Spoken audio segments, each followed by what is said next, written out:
cidadania, educação, comunidade, saúde, comunicação, universidade, cultura, debate. Cidadania em Debate. Boa noite. O nosso programa Cidadania em Debate está especial. Ao longo deste mês de maio, você vai acompanhar entrevistas em homenagem ao Dia do Trabalhador, comemorado na última quinta-feira. Sindicalistas de diferentes categorias de Blumenau participam do programa com a intenção de destacar a luta por melhores condições de trabalho e os desafios pelos quais passam os trabalhadores de Blumenau e região do Médio Vale do Itajaí. E no programa de hoje, temos dois convidados que representam as categorias dos trabalhadores da nossa região. Um deles é Ralf Henke, presidente do Sindicato dos Servidores Públicos do Ensino Superior de Blumenau, e Jodecir Pedroso de Souza, presidente do Sindicato dos Vigilantes de Blumenau e região. O Cidadania em Debate é um programa do Sindicato dos Servidores Públicos do Ensino Superior de Blumenau. Inicialmente, quero agradecer a presença dos nossos dois convidados e vamos começar a nossa conversa sobre o Dia do Trabalhador comemorado na última quinta-feira com a seguinte questão. Hoje o trabalhador tem o que comemorar e qual o olhar sobre a condição de trabalho em Blumenau? Eu vou começar a nossa conversa com o presidente do Sinceps, o Ralf, para fazer essa reflexão, né? O trabalhador tem o que comemorar. Ralf, boa noite, obrigado por vir ao nosso Cidadania.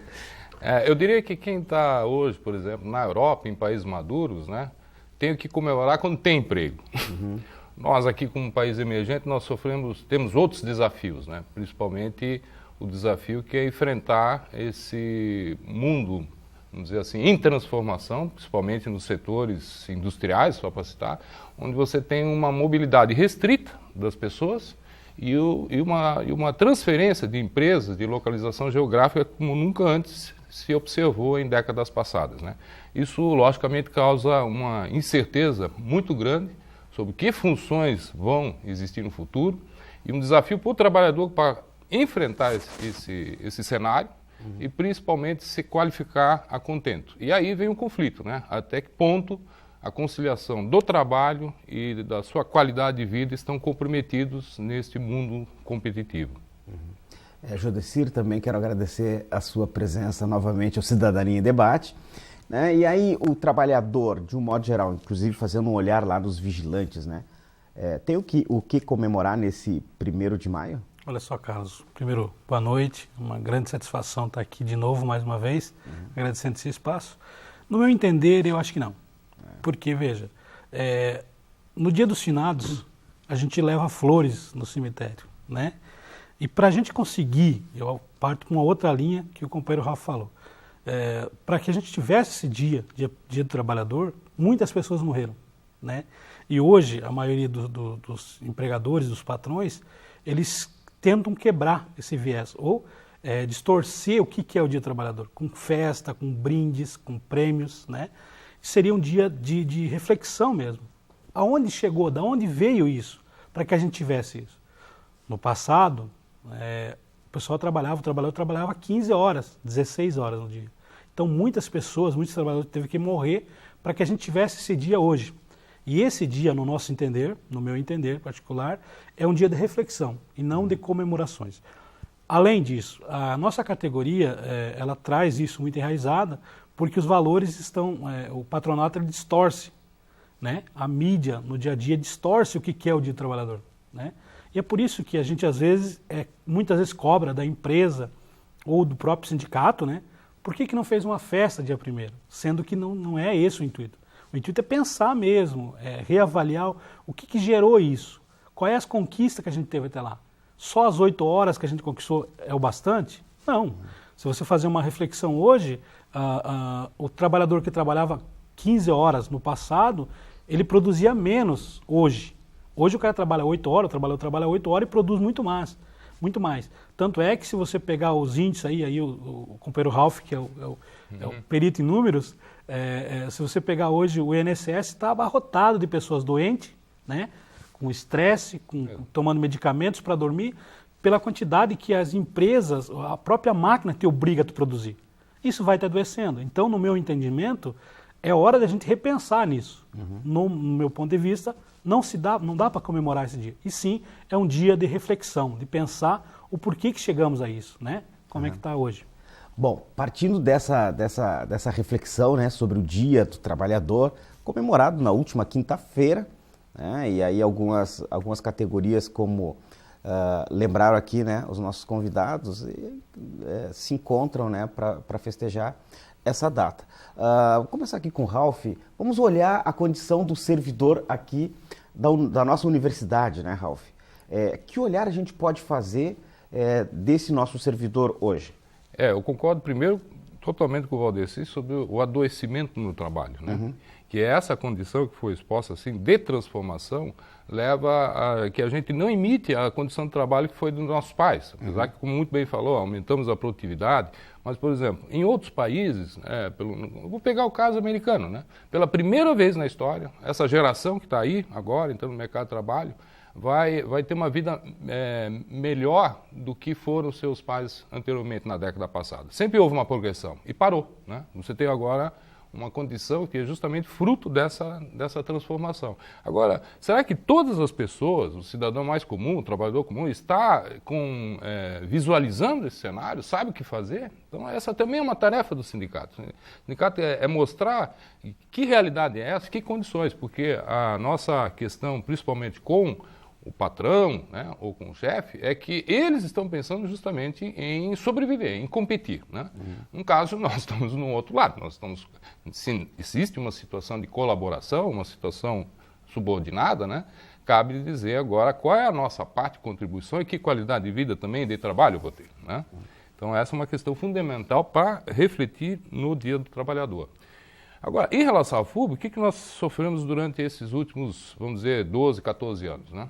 Então, a FUB, em 1999, tinha, vamos dizer assim, do lado da principal receita financeira, né, cerca de 10.168 alunos que nós tínhamos na graduação, né? E tínhamos 89 de uma universidade privada. Era um cenário onde a gente estava completando uma longa história, que começou em 64, que nesse ano estamos comemorando 50 anos, com 40 mil profissionais formados, e a gente tinha uma situação em que tínhamos um quadro, né, que estava numa transição ainda, vamos dizer, nasceu numa faculdade, né, num centro universitário, os primeiros, elevou-se à condição de universidade em 86 e tínhamos que conquistar ainda muitas condições para manter esta situação de universidade, com pesquisa, extensão, etc. Né? O que acontece? Acontece uma mudança fundamental, que é a expansão do ensino superior privado, né, onde em 2012 nós temos mais de 20 mil alunos graduados e a FUB ficou nos 10 mil. Quer dizer, ficamos numa situação onde houve grande turbulência, né? E uma visão onde nós vamos nos colocar diante disso. Fizemos a opção de não crescer e de investir na qualidade, né? Essa foi uma condição. Só que tivemos queda no número de professores e compensada com a criação de outros cursos, que praticamente equalizaram essa situação de perda de alunos, né? Mas houve um fracionamento muito grande, né? Então, o servidor aqui, nessa década, de 1999 a 2012, que são essas estatísticas, tiveram perdas salariais também. Tivemos acumulado 8,89 de perdas, reconquistado agora nessa negociação, que foi 1%, e tivemos também perda em 2 anos de abono pecuniário, né? Quer dizer, foi um achatamento para ajustar, vamos dizer, a situação que não foi devidamente visualizada da expansão do ensino superior privado. Então, hoje, estamos num momento de acomodação. Acomodação no sentido do mercado, né? No sentido de que pararam de entrar novas universidades, os centros universitários, faculdades, nós temos uma expansão forte no ensino à distância, mas temos um cenário agora que o ensino federal chegou à nossa região, tá? E nós ficamos fora dessa negociação. Ficamos fora da condição de obter recursos, enquanto que o MEC tem liberado mais de 50 bilhões agora para a educação superior, nesses últimos anos, é um orçamento grande, significativo, nós não estamos com acesso direto a esses recursos. E por que não estão, Ralph, com esses acessos? Porque após toda a história que já foi comentada várias vezes aqui no nosso programa, que foi as negociações tratativas com o MEC, com a Universidade Federal, houve um fechamento, pelo menos, da conversa no momento, né? Ou seja, não temos não temos. Só que você precisa ter uma agenda política, né? Você precisa ter uma realidade das universidades municipais, centros universitários e faculdades independentes que existem são quase 60 que a gente contou, que a gente levantou, que existem no país, e você não tem uma agenda, você não tem uma legislação para elas. Então, tivemos conquistas recentes agora das universidades comunitárias, inclusive do sistema ACAF, e foram conquistas que envolvem a obtenção de recursos, né, com redução das contrapartidas para a obtenção de recursos federais, e a FUB não se enquadra em nada. Né? Então, essa é uma condição que você precisa ter hoje, né, uma estratégia, né, que a gente completou 50 anos, agora vai ter mais 50 anos, com certeza, né? A gente está, você tem um desafio agora de ter uma vida e uma direção para os próximos 50 anos. Né? Então a pergunta é, para onde vai as condições de servidor? E por isso nós temos uma pauta, né? Logicamente, que está sendo ajustada, principalmente em relação à condição de trabalho do servidor. Junto com a reitoria, a gente discutiu o regime de 40 horas, o regime de tempo integral, e para esse ano temos os regimes parciais. Né? Temos até um problema previdenciário com essa oscilação de horas, né, de docentes principalmente, que é a condição que tem às vezes o professor horista, e que dá um problema depois na contagem de tempo de serviço, de horas, etc. Né? Então isso é um dos pontos, né, que estamos discutindo. Olha só, nós estamos aqui falando sobre a condição do trabalhador na região do Médio Vale. Estamos com 2 convidados de categorias distintas, né? Estamos aqui com o professor Ralph, representando o SINCEPS, que são os servidores, né, do ensino público superior aqui da região, e temos também o Jodecir, que ele é o representante da categoria dos vigilantes. Então a gente está com 2 categorias, inclusive, claro, obviamente, né, com defesas, cada um diferente em relação à categoria do outro. A gente vai fazer um rápido intervalo e, na volta, a gente vai começar levantando aqui a condição de trabalho do vigilante em Blumenau e na região. A gente já volta.